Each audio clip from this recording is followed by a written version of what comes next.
గా ఉంటే ఆ ప్రో అమరావతి ఓటు అటు, వాళ్ళ దగ్గరే యాంటీ ఉంటది. అమరావతి ఓటు అంతా తనకి వస్తది. అన్న రూట్లోకి ఎవరికి వాళ్ళు డిసైడ్ చేసేసుకున్నారు ఇప్పుడు అంతే.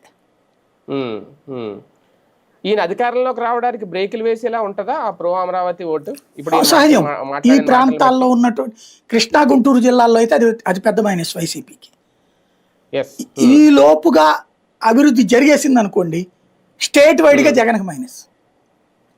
అదే ఈ లోపు ఏమీ జరగకుండా ఈ లక్షల కోట్ల రూపాయలు ఖర్చు అవుతూనే ఉందనుకోండి, అది జగన్కి ఫెచ్చింగ్, చంద్రబాబుకి మైనస్.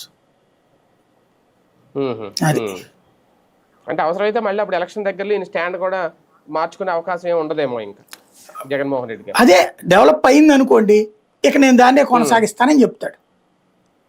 మధ్య మధ్యలో సగంలో ఉంటే సేమ్ అన్నట్లాగా కాలేదనుకోండి, పరిపాలన నడిపిస్తాం, ఎక్కువ ఎక్స్పెక్ట్ చేయొద్దు అంటాడు అనుకోండి.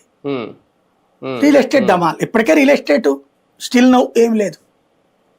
అవును, ఒక అయోమయంలో ఉంది ప్రస్తుతం. విజయవాడ గుంటూరుని కలిపితే అమరావతిలో రియల్ ఎస్టేట్ పడిపోతుందని చంద్రబాబు ఆయనతో ఉన్న టీం ఫీలింగ్, అందుకని కలపట్ల.